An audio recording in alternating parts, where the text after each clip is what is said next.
Shalom saudara kasih, puji Tuhan, selamat pagi saya ucapkan bagi setiap kita yang ada di tempat ini. Kita percaya bahwa kita pada pagi hari ini mau menyenangkan hati Tuhan. Kita mau menyembah Allah kita. Dia Allah yang penuh dengan kuasa, Allah yang dahsyat. Puji Tuhan saudara, mari saya jemput kita semua bangkit berdiri. Kita mau menyembah Tuhan, kita mau angkat tangan kita untuk memuji dan memuliakan nama Tuhan. Haleluya Yesus. Haleluya.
Pujilah nama Tuhan. Hamba yang Tuhan persiapkan juga Tuhan Engkau menyertai dan memberkati. Kami percaya ada urapan Allah dari tempat yang maha tinggi memberkati setiap kami umat Tuhan. Kami akan memulai ibadah kami pada pagi hari ini hanya di dalam nama Tuhan Yesus Kristus. Haleluya. Amin. Puji Tuhan saudara yang diberkati, kita melambaikan tangan kita. Haleluya. Kita percaya sekalipun kehidupan kita penuh dengan pencobaan, penuh dengan kesukaran, tapi ada Tuhan Yesus yang selalu memelihara kehidupan kita. Jalan tidak selalu rata. Haleluya.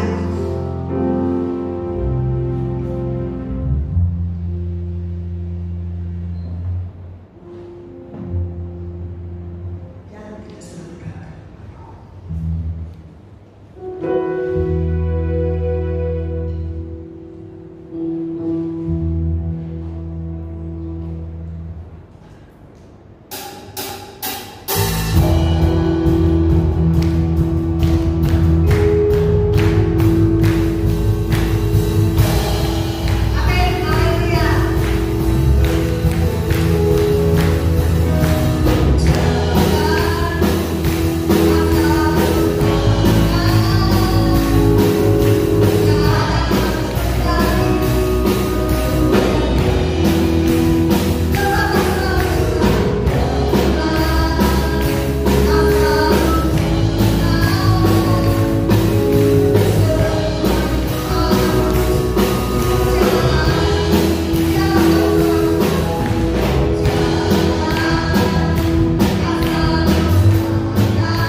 Tuhan kami mendengarkan firman-Mu Bapa. Dari hamba Tuhan jauh-jauh datang Tuhan untuk memberkati, mengurapi setiap kami Bapa. Engkau penuhi segala kebutuhan hamba-Mu Tuhan.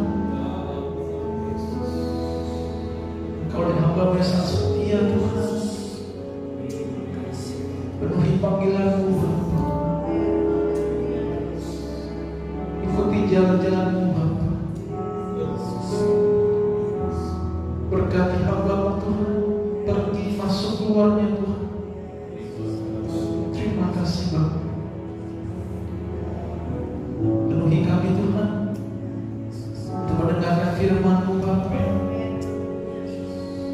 Bukannya sekedar mendengarkan Tuhan, jalankan firman-Mu Tuhan sesuai dengan kehendak-Mu Bapa. Bentuklah kami Tuhan sesuai dengan jalan-Mu Bapa. Berbicara lewat hamba-Mu Tuhan. Tegurlah kami Tuhan jika perlu,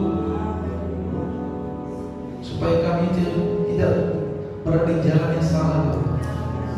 Kami selalu berada di jalan-Mu Tuhan, jalan kebenaran Bapa. Terima kasih Tuhan, kami mendengarkan firman-Mu hanya di dalam nama Tuhan Yesus Kristus. Haleluya. Amin. Selanjutnya saya serahkan kepada Pendeta Asrul Bakul. Terima kasih.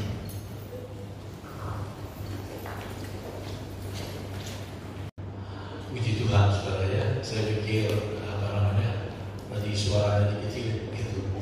Ya, sekali lagi terima kasih banyak kepada Ibu Gembala setempat atau Bible yang sudah mempercayakan saya untuk melayani kita dalam memberitakan firman Tuhan pada siang hari ini. Saudara-saudara yang dikasihi oleh Tuhan, mari sama-sama kita membuka Alkitab kita. Firman Tuhan ini terus terang saudara-saudara terinspirasi kepada saya ketika saya dan keluarga beberapa waktu yang lalu pulang dari liburan yang melelahkan. Seringkali kita cari libur tapi malah capek yang ada. Itulah dunia ini. Kami liburan lalu pulang, ketika kami di daerah Banyuwangi, Jawa Timur, kami diundang oleh teman hamba Tuhan ini lihat kami ada di daerah Banyuwangi, ayo mampir ke rumah bro, malam-malam ini saudara. Kalau pendeta diundang seperti itu saudara jarang.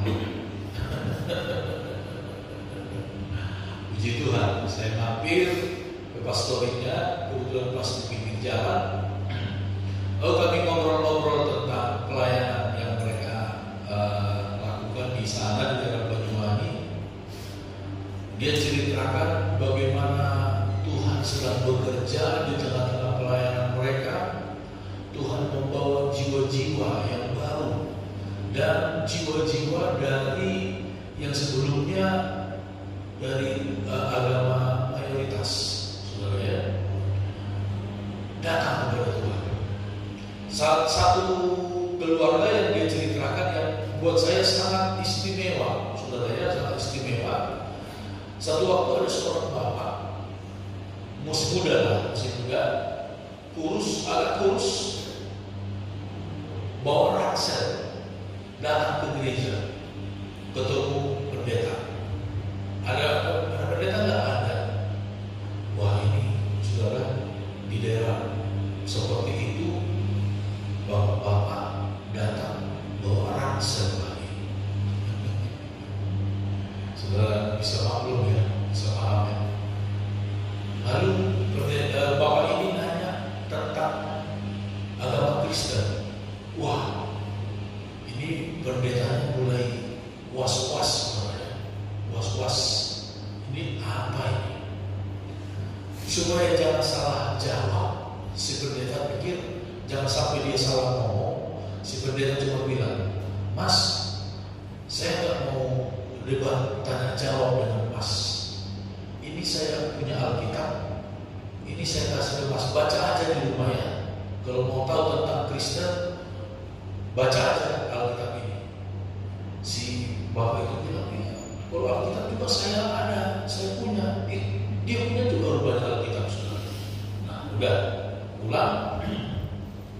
Minggu depannya datang lagi. Bawa ransel.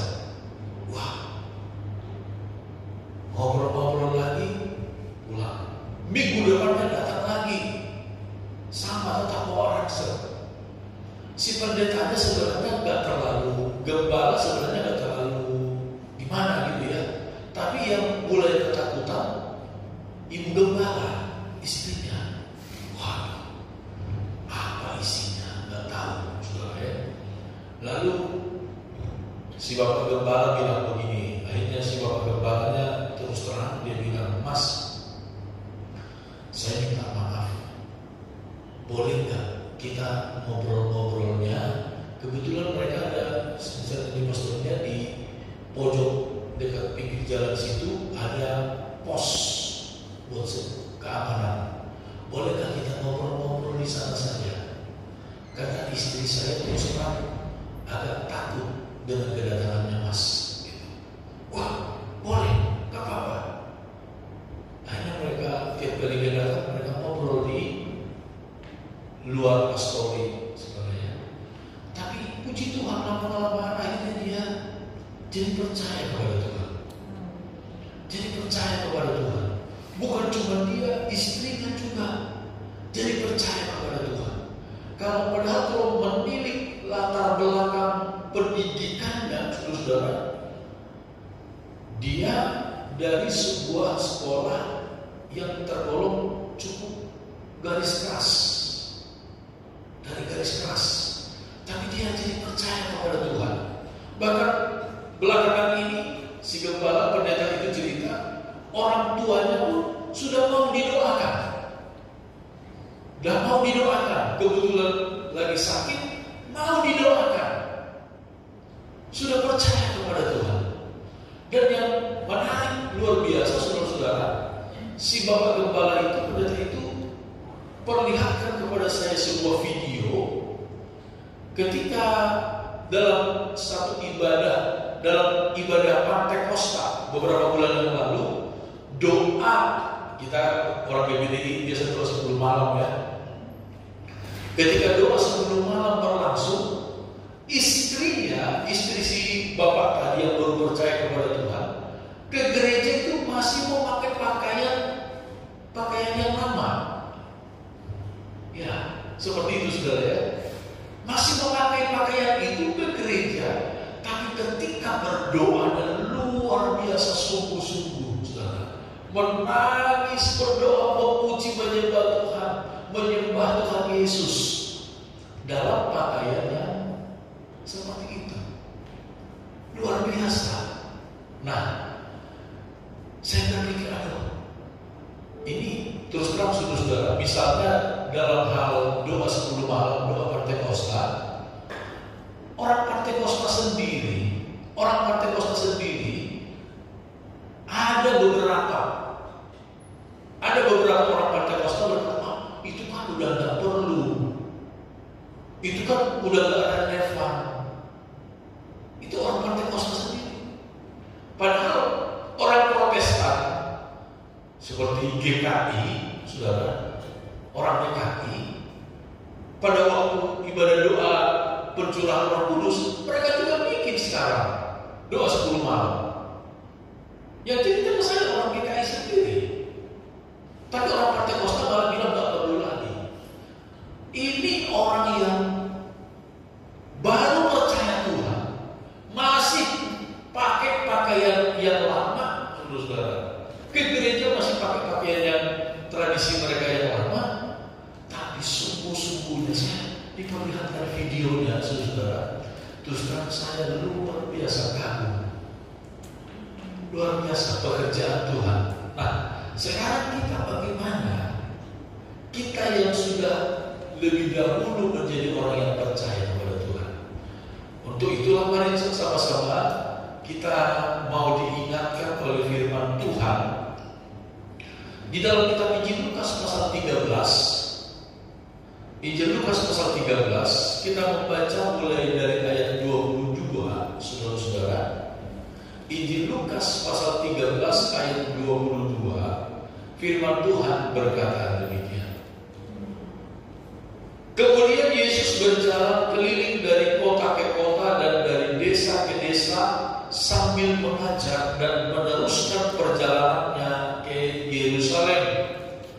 Dan ada seorang yang berkata kepadanya, "Tuhan, sedikit sajakah orang yang diselamatkan?" Jawab Yesus kepada orang-orang di situ, "Berjuanglah untuk masuk melalui pintu yang sesak itu. Sebab aku berkata kepadamu, banyak orang akan berusaha untuk masuk, tetapi tidak akan dapat. Jika tuan rumah telah bangkit dan telah menutup pintu, kamu akan berdiri di luar dan mengetok-ngetok pintu sambil berkata, 'Tuhan, bukakanlah kami pintu.' Dan ia akan menjawab dan berkata kepadamu, 'Aku tidak tahu dari mana kamu datang.' Maka kamu akan berkata, 'Kami telah makan dan minum di hadapanmu, dan engkau telah mengajar di jalan-jalan kota kami.' Tetapi ia akan berkata kepadamu, 'Aku tidak tahu dari mana kamu datang. Enyahlah dari hadapanku, hai kamu sekalian yang melakukan kejahatan.' Di sanalah akan terdapat ratap dan gertak gigi apabila kamu akan melihat Abraham dan Ishak dan Yakub dan semua nabi di dalam kerajaan Allah. Tetapi kamu sendiri dicampakkan keluar. Dan orang akan datang dari timur dan barat dan dari utara dan selatan, dan mereka akan duduk makan di dalam kerajaan Allah. Dan sesungguhnya ada orang yang terakhir yang akan menjadi orang yang terdahulu, dan orang yang terdahulu yang akan menjadi orang yang terakhir." Saudara-saudara yang dikasihi oleh Tuhan, ini adalah peringatan dari Tuhan Yesus. Ayat yang ke-23 dikatakan, ada seorang bertanya kepadanya, "Tuhan, sedikit sajakah orang yang diselamatkan?" Emangnya yang sedikit, yang diselamatkan itu hanya sedikit ya? Saudara yang dikasihi oleh Tuhan, kalau kita membaca di dalam kitab 2 Petrus pasal yang ketiga, 2 Petrus pasal 3, kerinduan Tuhan adalah Tuhan tidak ingin satu orang pun binasa. Amin, saudara. Tuhan ingin supaya semua orang diselamatkan. Tuhan ingin supaya semua orang bertobat, mengenal Tuhan, dan mendapatkan keselamatan. Itu kerinduan Tuhan. Tetapi walaupun demikian, saudara-saudara, surga itu tidak kemudian diobral oleh Tuhan. Amin, saudara. Surga itu tidak diobral. Tidak diobral. Itu sebabnya orang ini bertanya, "Tuhan, sedikit sajakah orang yang diselamatkan?" Walaupun Tuhan ingin supaya semua orang diselamatkan, tetapi kemudian sekali lagi surga itu tidak diobral. Tidak diobral. Yesus kemudian memberikan jawaban, "Berjuanglah untuk masuk melalui pintu yang sesat itu." Dalam kitab Injil Matius pasal yang ke-7 disebutkan di sana, "Masuklah melalui pintu yang sempit itu. Karena sesaklah pintu, sempitlah pintu, dan sesaklah jalan yang menuju kepada kehidupan. Dan hanya sedikit orang yang berjalan melaluinya. Tetapi lebarlah pintu dan luaslah jalan yang menuju kepada kebinasaan, dan banyak orang yang berjalan melaluinya." Yesus di sini berkata, "Berjuanglah untuk masuk melalui pintu yang sesat itu, jalan yang sempit itu. Karena aku berkata kepadamu, banyak orang akan berusaha untuk masuk, tetapi tidak akan dapat." Banyak orang yang pengen, tetapi tidak dapat. Kenapa? Karena firman Tuhan berkata, pintunya sesak, jalannya sempit, orang tidak suka. Orang tidak suka. Saudara yang dikasihi oleh Tuhan, untuk masuk dalam kerajaan Allah kita harus berjuang. Dan Yesus berkata di sini tadi saudara pada ayat yang terakhir itu, banyak orang yang, dan sesungguhnya ada orang yang terakhir yang akan menjadi yang terdahulu, ayat 30, dan ada orang yang terdahulu yang akan menjadi yang terakhir. Di mana-mana menjadi yang terakhir itu gak enak, saudara. Gak enak. Kalau sekarang kayaknya di sekolah sudah gak ada tulis rankingnya, udah gak ada. Saya lihat di rapor anak-anak saya udah gak ada ranking berapa. Tapi kalau dulu ranking berapa? Ranking terakhir. Gak enak.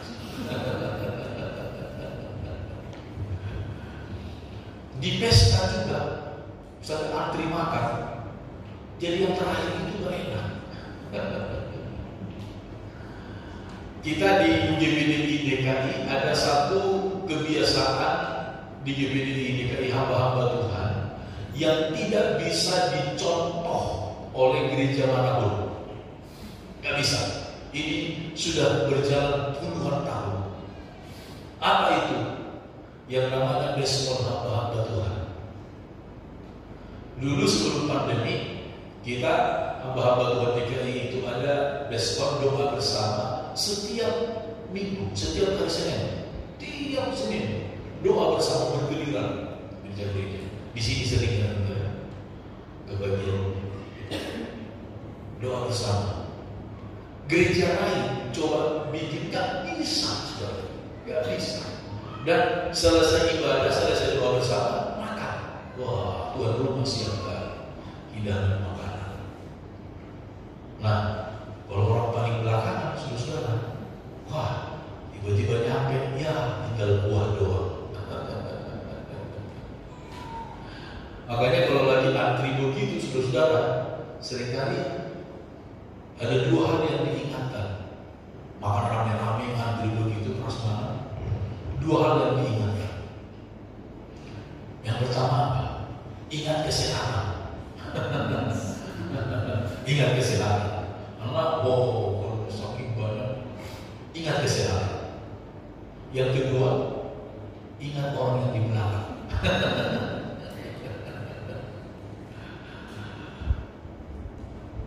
Menjadi yang terakhir itu biasanya gak enak. Kita juga ke gereja suka siapa pengen datang lebih cepat. Kenapa? Orang datang ke gereja pengen lebih cepat supaya dia bebas milih duduk di mana aja. Iya kan? Kalau di gereja kan siapa yang lebih dulu dia boleh duduk di mana aja. Sehingga biasanya kalau di gereja itu orang datang lebih cepat supaya bisa duduk di paling belakang. Seringkali begitu, disokong juga. Di sini saya lihat enggak, puji Tuhan.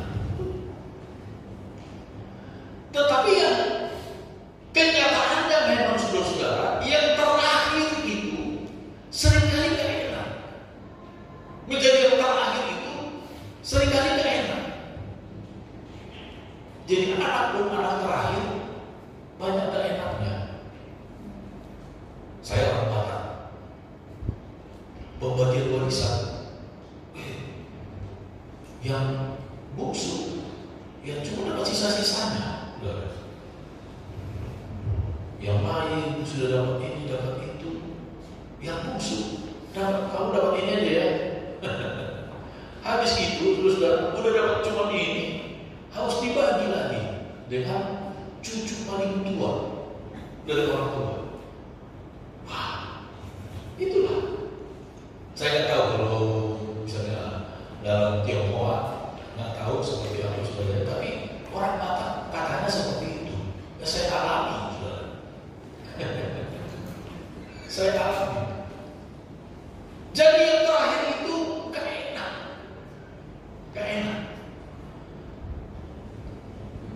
Berkaitan dengan kehidupan iman kita kepada Tuhan. Posisi kita di dalam Tuhan. Yesus berkata, ada orang yang terakhir akan menjadi yang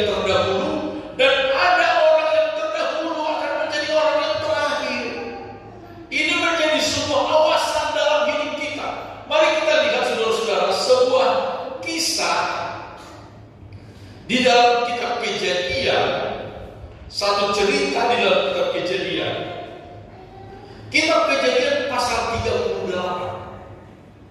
Kitab Kejadian pasal 38.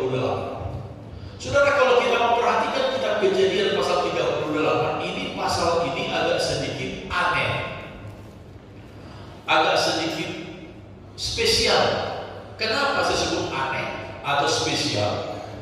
Karena kalau kita baca pasal kitab Kejadian itu mulai dari pasal 37 sampai pasal 50, pasal terakhir kitab Kejadian itu menuliskan tentang sejarah Yusuf, kisah tentang Yusuf, anak Yakub. Bagaimana dia dijual sama abang-abangnya, bagaimana dia masuk penjara, bagaimana dia menjadi raja di Mesir. Itu kisah tentang Yusuf dari pasal 37. Tetapi entah kenapa terselip sebuah kisah di pasal 38 tentang Yehuda. Tentang Yehuda. Nah, di dalam pasal 38 ini dikisahkan Yehuda itu mempunyai 3 orang anak laki-laki dari seorang istri orang Kanaan. Lalu anak yang pertama bernama Er, yang kedua Onan, yang ketiga Shelah. Yehuda mengawinkan Er dengan seorang perempuan Kanaan juga. Tetapi sayangnya, sebelum mereka mempunyai keturunan, Er meninggal.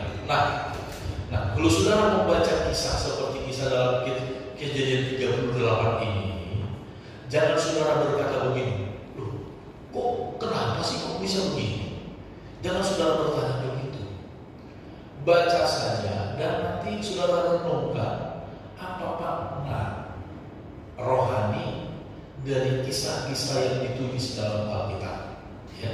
Karena kalau saudara tanya-tanya kok kenapa, saudara bisa jadi salah paham. Saudara akan bisa jadi salah paham. Tapi saudara baca, saudara renungkan dan coba renungkan apa kira-kira makna rohani yang hendak disampaikan dalam kisah ini. Nah, ketika Er meninggal, saudara-saudara tidak mempunyai anak, budaya di zaman itu untuk daerah mereka, daerah Timur Tengah, budaya di zaman itu, kalau ada orang yang meninggal tanpa mempunyai anak, maka adiknya wajib untuk kawin dengan istri abangnya itu untuk mendapatkan keturunan, dan nanti keturunan itu adalah untuk melanjutkan nama abangnya, sehingga nama abangnya itu tidak punah, gitu ya. Nama abangnya itu tetap ada keturunannya. Akhirnya karena budaya seperti itu, orang yang menikahlah dengan istri abangnya itu. Tapi orang ini jahat di mata Tuhan, saudara. Jahatnya di mana? Setiap kali mereka berhubungan, orang tahu nanti kalau dapat anak itu bukan untuk dia, tapi untuk abangnya yang sudah meninggal. Sehingga dia tidak izinkan air maninya itu masuk ke dalam rahim istrinya. Dia tumpahkan di luar. Dan itu jahat di mata Tuhan. Jahat. Sehingga Tuhan membunuh orang. Nah sekarang Yehuda sudah kehilangan 2 anak laki-laki tanpa meninggalkan keturunan.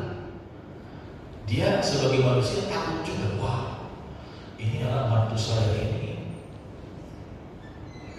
kelihatannya gak baik ini, kurang bawa hoki.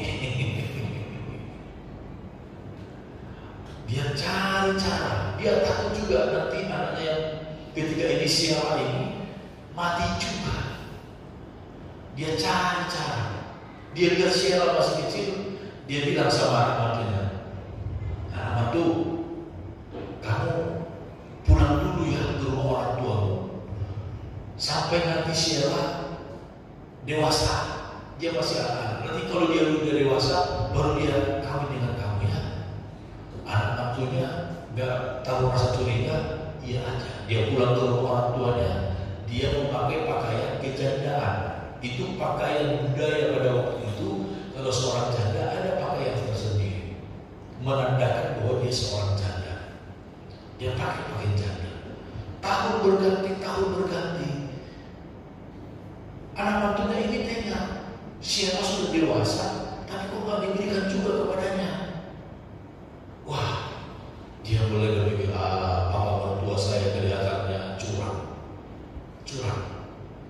Satu waktu ketika Yehuda hendak mengadakan panen pengguntingan bulu domba, anak mantunya ini menanggalkan pakaian kejandaannya. Sekarang dia berpakaian seperti seperti perempuan Sunda. Ini dicatat oleh Alkitab. Dia berpakaian seperti perempuan Sunda.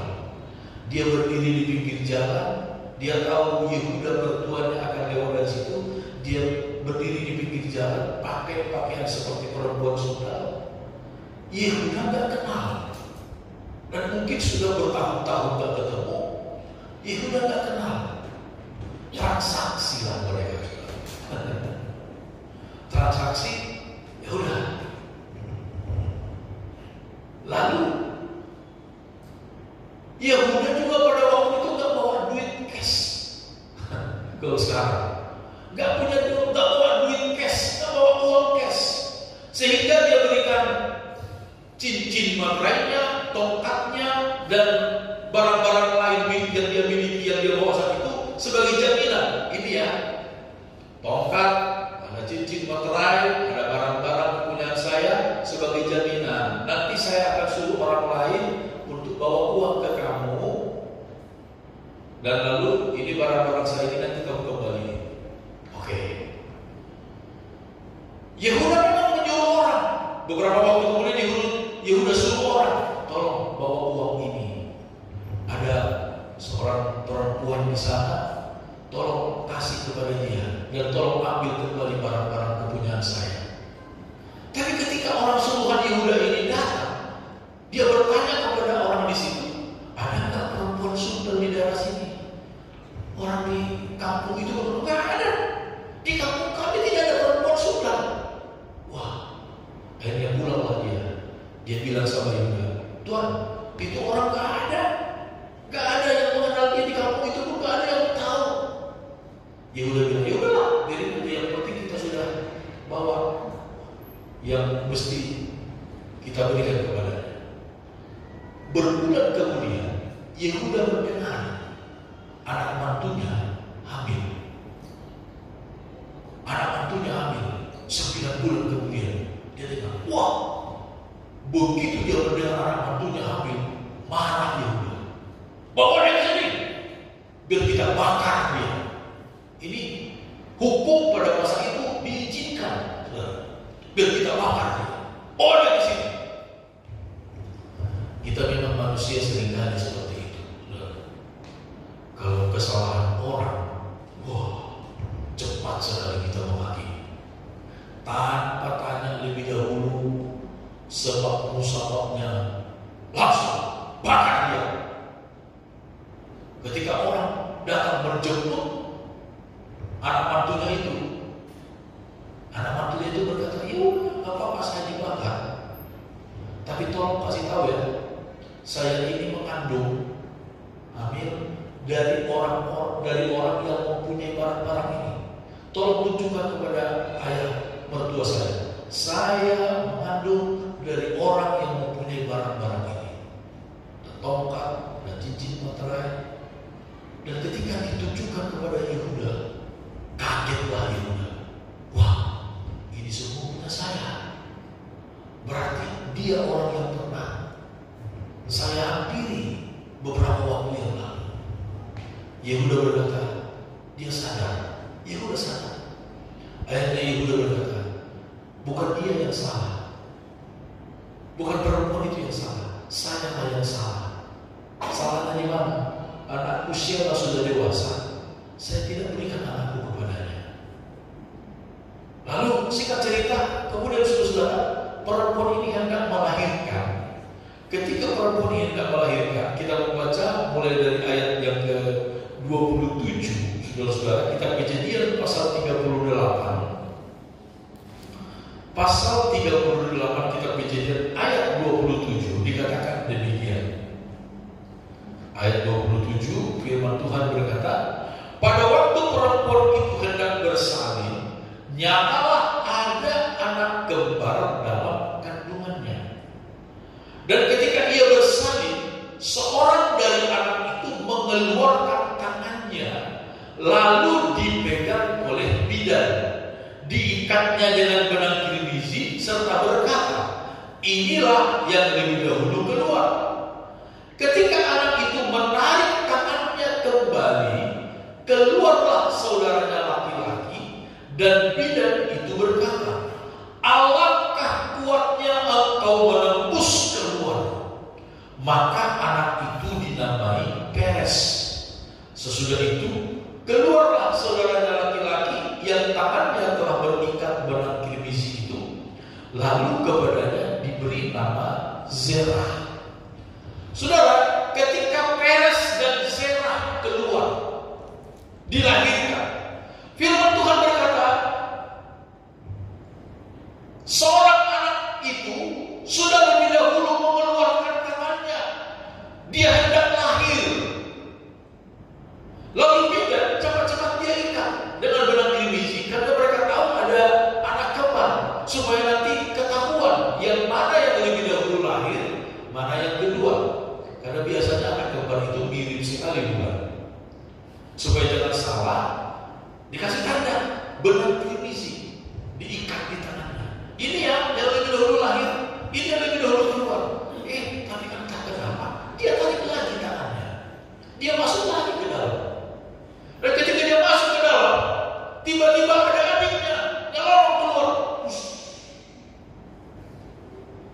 Sehingga bidan itu berkata, wah, alangkah kuatnya engkau menembus keluar. Itulah disebut dengan Peres. Kalau kita lihat dari silsilah, saudara, dari Peres inilah kemudian lahir Isai, ayah dari Raja Daud. Kemudian Isai melahirkan Raja Daud, dan kemudian kita tahu bersama dari segi silsilah Yesus Kristus, Tuhan dan Juru Selamat kita itu lahir sebagai manusia, sebagai keturunan Daud. Dari keturunan Daud, dari mana? Dari Peres. Sedangkan Zerah, orang yang sudah lebih dahulu keluar, diberi tanda benang kirmizi. Saudara, perjanjian lama itu kental sekali dengan nuansa gambaran, bayang-bayang. Sedangkan wujudnya itu adalah dalam perjanjian baru, dalam Kristus. Benang kirmizi itu melambangkan kuasa darah Yesus yang menyelamatkan. Benang kirmizi itu adalah melambangkan kuasa darah Tuhan Yesus yang menyelamatkan. Hal yang sama kita dapat lihat di dalam kitab Yosua pasal yang kedua ayat 18. Dalam kitab Nabi Yosua pasal yang kedua ayat 18. Ketika bangsa Israel masih berada di seberang sungai Yordan, ketika mereka keluar dari Mesir, masih berada di seberang sungai Yordan, Yosua menyuruh 2 orang pengintai untuk mengintai kekuatan kota-kota yang akan mereka serang, akan masuki. Salah satunya kota Yeriko, kota yang terkenal temboknya itu sangat kuat, pagar temboknya. Masuklah 2 orang pengintai ini, mereka masuk ke rumah Rahab, seorang perempuan Sunda.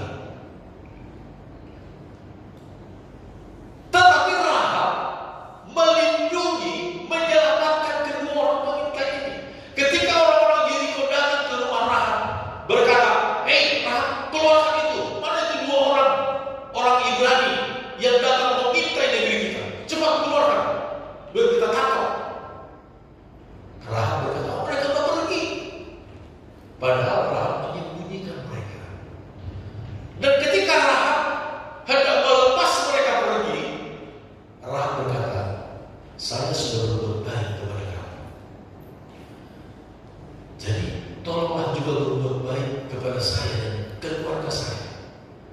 Kalau kamu datang nanti merebut kota Yeriko, tolong selamatkan saya dan keluarga saya. Oh, luar biasa Rahab, saudara. Dia akan bikin diri sendiri. Walaupun pekerjaannya kurang baik, tapi dia pikirkan keluarganya, keselamatan keluarganya. Luar biasa. Sehingga kedua pengintai ini dia berkata, oke, kalau ada orang yang mengganggu kalian di dalam rumah ini, saya dan teman kami ini, kami jadi jaminan dengan syarat gantungkan benang kirmizi. Ayat 18, sesungguhnya apabila kami memasuki negeri ini, haruslah tali dari benang kirmizi ini kau ikatkan pada jendela tempat engkau menurunkan kami dan ayahmu serta ibumu, saudara-saudaramu serta seluruh kaum keluargamu kau kumpulkan di rumahmu. Jadi kedua pengintai ini menyuruh supaya Rahab menggantungkan benang kirmizi di jendela di mana ia menurunkan kedua pengintai ini. Sekali lagi, perjanjian lama itu sangat kental dengan nuansa bayang-bayang atau gambaran, sedangkan wujudnya adalah di dalam perjanjian baru, di dalam Kristus. Jadi benang kirmizi itu adalah gambaran dari kuasa darah Tuhan Yesus yang menyelamatkan. Itu sebabnya saudara-saudara, kita sungguh-sungguh mengimani Yesus adalah juru selamat kita. Amin, saudara.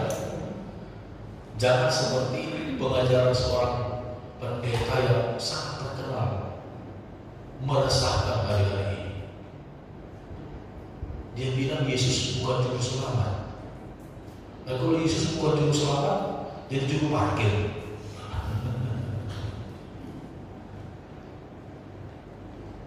Yesus adalah juru selamat kita. Amin, saudara.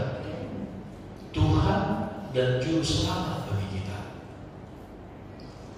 Kalau kita, saudara, kalau kita ketemu pengajaran yang begitu, kita harus ingat apa yang pernah diucapkan oleh Paulus kepada jemaat di Galatia.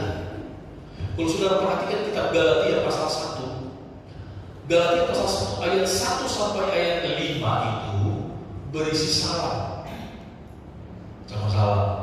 Tapi begitu pasal 6, Galatia 1 ayat 6, itu langsung Paulus mendahului dengan satu kata, aku heran. Aku heran.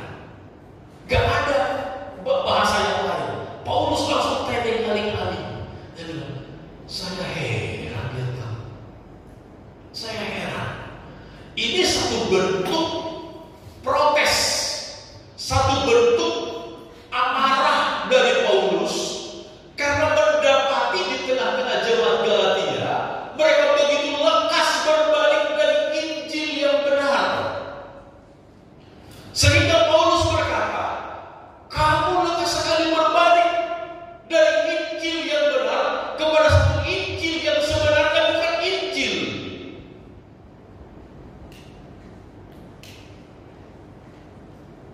Paulus berkata, kalau ada orang yang datang, apakah kami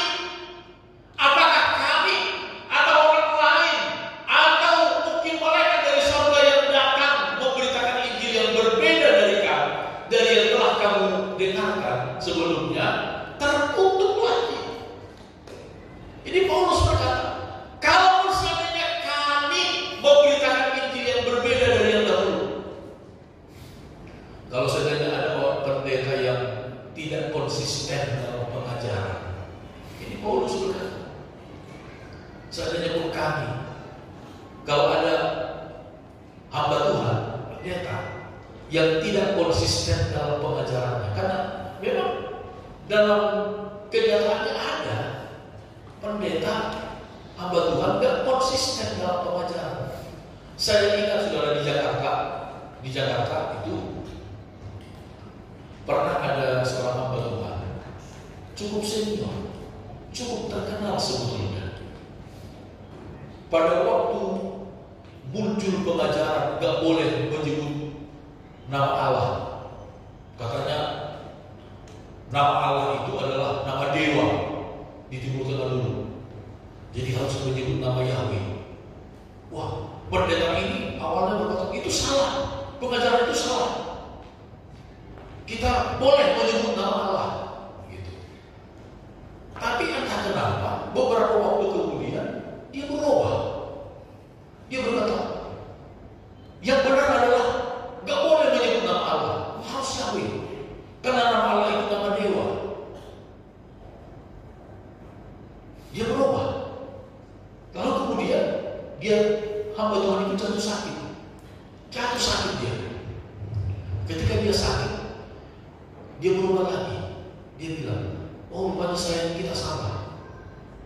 Yang benar itu boleh menyebut nama Allah, boleh menyebut nama Allah. Jadi tidak konsisten.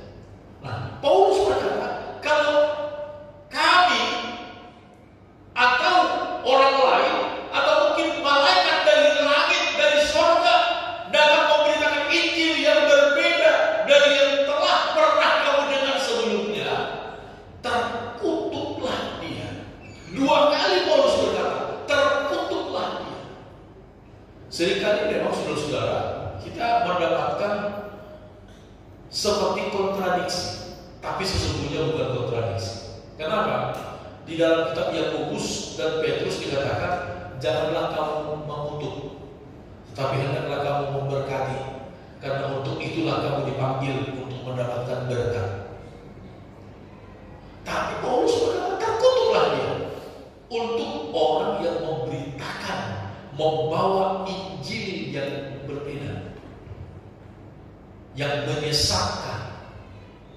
Saudara, salah satu pekerjaan Roh Kudus di dalam orang percaya adalah dia memuliakan Tuhan Yesus. Itu bisa kita lihat dalam Injil Yohanes 16 ayat 14. Injil Yohanes 16 ayat 14 dikatakan, ia akan memuliakan aku. Ini pekerjaan Roh Kudus. Yesus sedang berbicara tentang pekerjaan Roh Kudus. Ia akan memuliakan aku, sebab ia akan memberitakan kepadamu apa yang diterimanya daripada. Jadi salah satu pekerjaan Roh Kudus dalam hidup kita adalah Roh Kudus membawa kita untuk semakin memuliakan Yesus. Amin, saudara. Kalau ada ajaran yang mendegradasi Tuhan Yesus, yang menurunkan derajat, yang menurunkan kemuliaan dari Tuhan Yesus, itu pasti bukan dari Roh Kudus. Haleluya. Itu pasti bukan dari Roh Kudus. Sebab Roh Kudus selalu mempermuliakan Yesus, selalu meninggikan Tuhan Yesus. Dalam kitab 1 Korintus pasal 12 kemudian Paulus berkata, tidak ada orang yang dapat mengaku Yesus Kristus adalah Tuhan kalau bukan karena pekerjaan Roh Kudus. Jadi saudara-saudara, begitu sederhananya, begitu mudahnya kita mengaku Yesus adalah Tuhan saya, itu adalah pekerjaan Roh Kudus dalam hidup kita. Sebaliknya, tidak akan ada orang yang menghujat Yesus, yang berkata terkutuklah Yesus karena pekerjaan Roh Kudus. Gak ada, gak mungkin terjadi. Karena Roh Kudus selalu bekerja mempermuliakan Tuhan Yesus, mempermuliakan Tuhan Yesus. Itu sebabnya kalau ada satu ajaran yang mendegradasi, yang menurunkan derajat dari Tuhan Yesus, itu pasti bukan dari Roh Kudus. Mungkin itu dari roh antikristus. Roh antikristus. Kalau ada ajaran yang mendegradasi Yesus Kristus sebagai Tuhan, itu pasti bukan dari Roh Kudus. Malah itu kemungkinan besar dari roh antikristus. Saudara-saudara dikasih oleh Tuhan, betapa penting kita berjuang terus. Jangan sampai kita menjadi yang terakhir.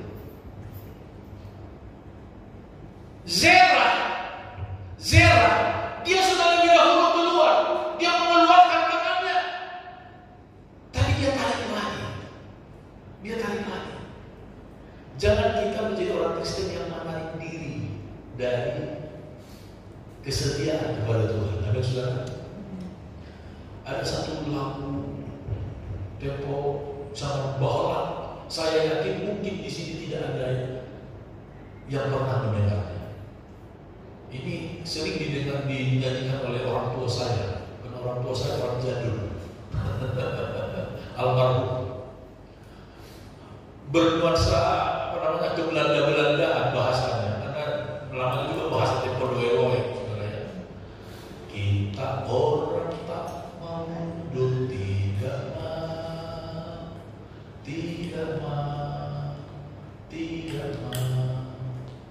Kita orang tak mau mundur, tidak mau. Kita orang mau menang melawan iblis. Kita mau menang oleh darah Tuhan Yesus. Kita mau menang oleh darahnya. Pasti belum ada yang pernah dengar.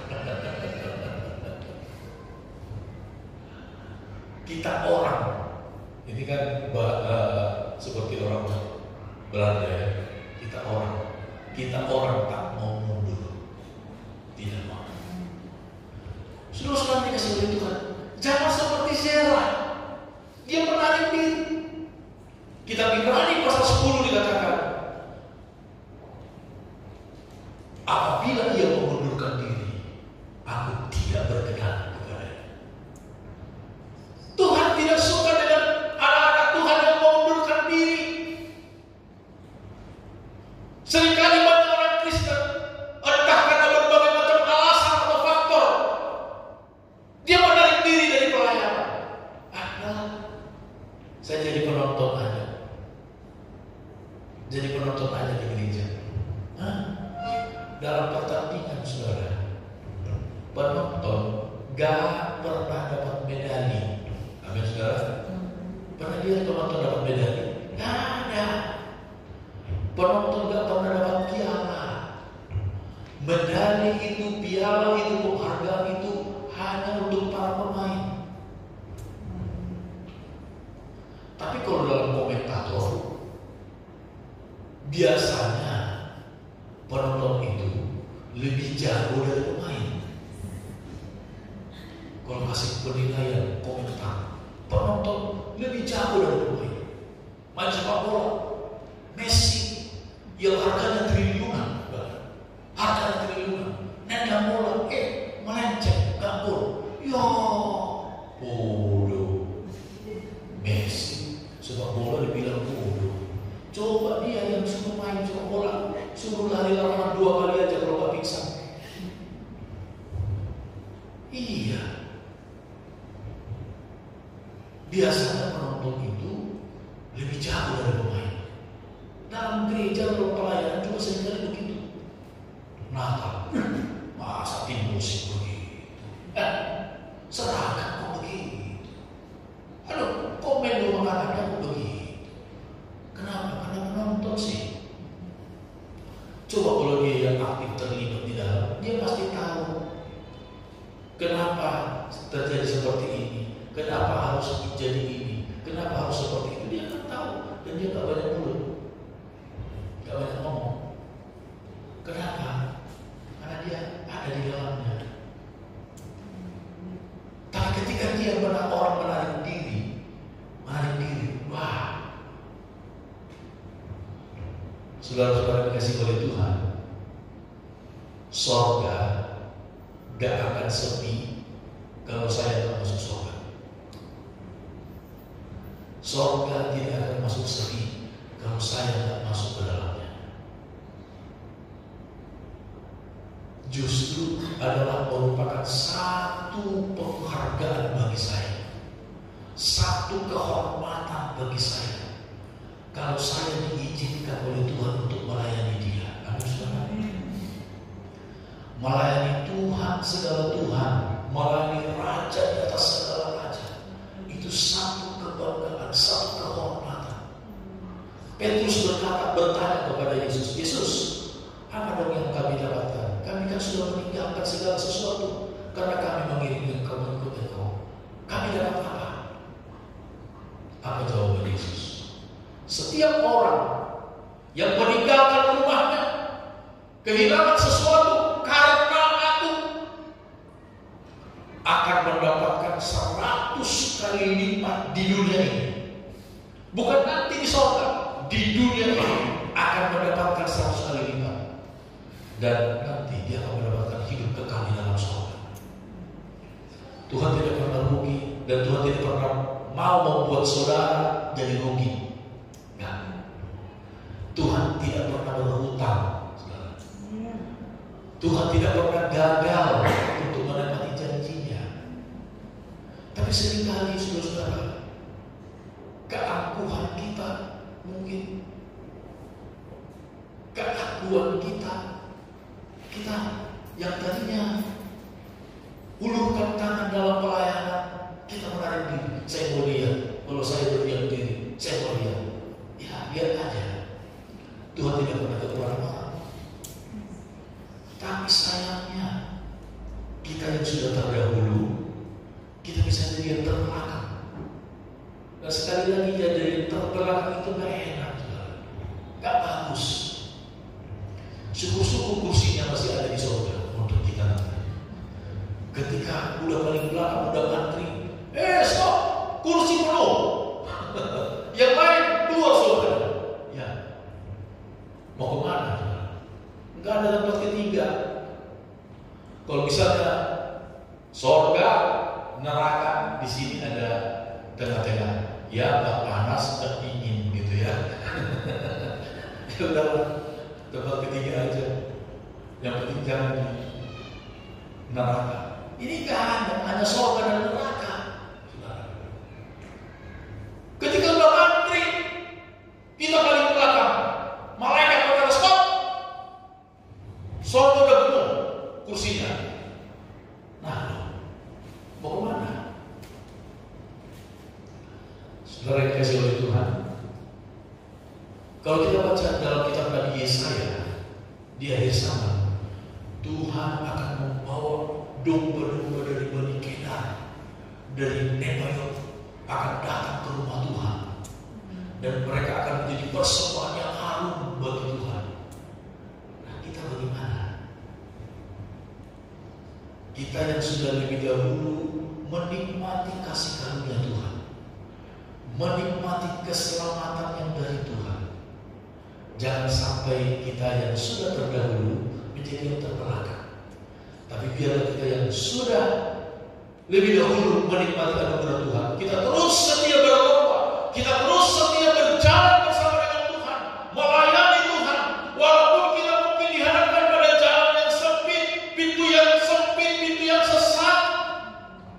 Kita harus memiliki jiwa seperti Peres, menembus Tuhan. Jangan sampai kita yang sudah terdahulu menjadi terbelakang. Tapi biarlah kita yang sudah terdahulu tetap kita setia, tetap kita bersemangat, berlari mencapai tujuan surgawi dalam hidup kita sampai Tuhan Yesus datang. Amin. Puji Tuhan. Firman Tuhan saya sampaikan di sini. Mari sama-sama kita bangkit berdiri sebelum kita dengarkan pemain musik. Kita nyanyikan sebuah pujian, selidiki aku, lihat hatiku. Apakah aku sungguh mengasihimu Yesus?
sampai kita menjadi orang yang tertinggal.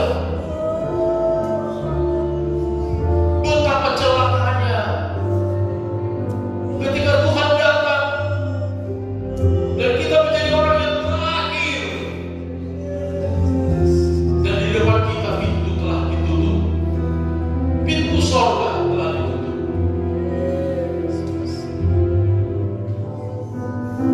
Jangan biarkan keegoan kita, keakuan kita membuat kita menjadi seperti orang yang menarik diri, mengundurkan diri dari Tuhan. Biarlah hati kita selalu dibakar dengan api Roh Kudus.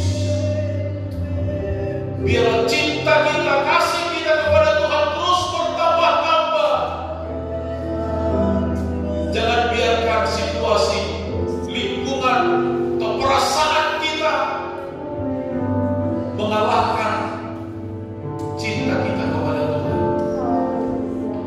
Biarlah kita terus menyala-nyala dalam berlari dalam iman, berjalan terus walaupun kita menghadapi banyak tantangan. Kita percaya Tuhan tidak pernah tinggalkan kita. Tuhan tidak pernah biarkan kita. Dia mengasihi saya dan saudara. Tapi Tuhan mau kita terus berjuang bersamanya sampai pada akhirnya mahkota kehidupan, upah piala dari Tuhan menjadi bagian kita. Terima kasih.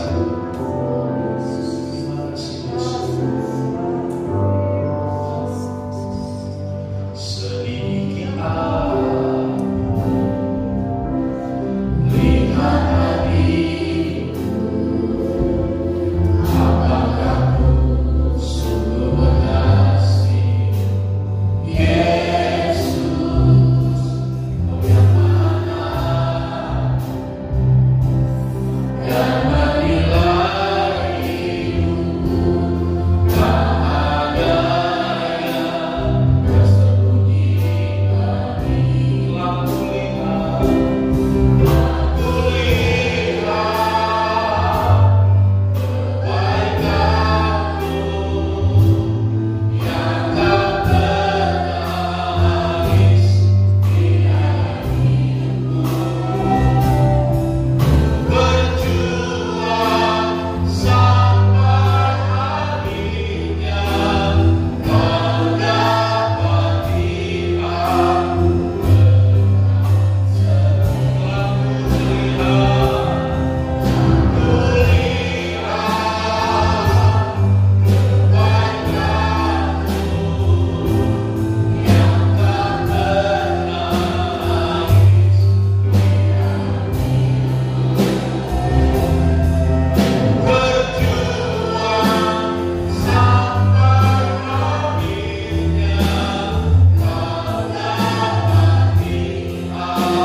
Supaya kemanapun kami pergi, dimanapun kami berada, senantiasa kami ingat firman-Mu, dan kami hidup seturut dengan firman-Mu untuk menyukakan hati Tuhan. Terpujilah nama Tuhan. Di dalam nama Tuhan Yesus Kristus kami berdoa. Haleluya. Amin. Puji Tuhan.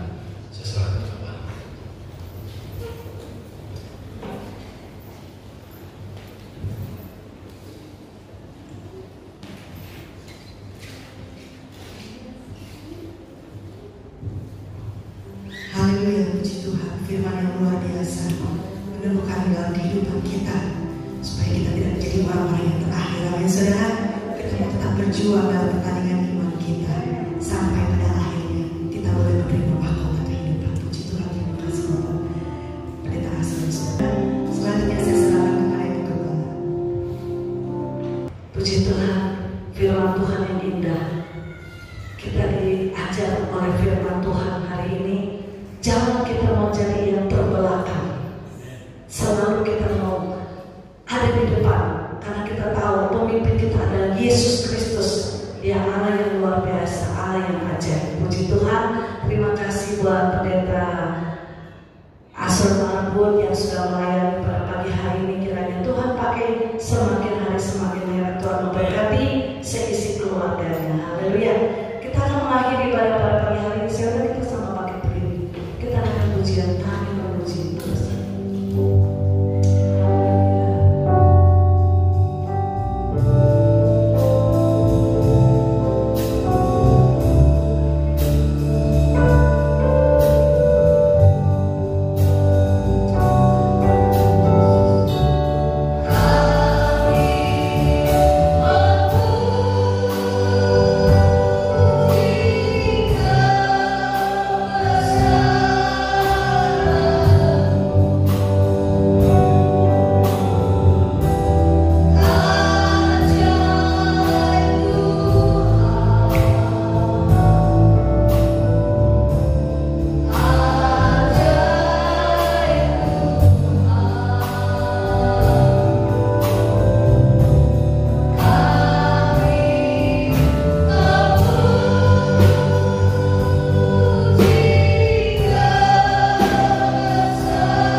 Yang dirindukan ya Tuhan.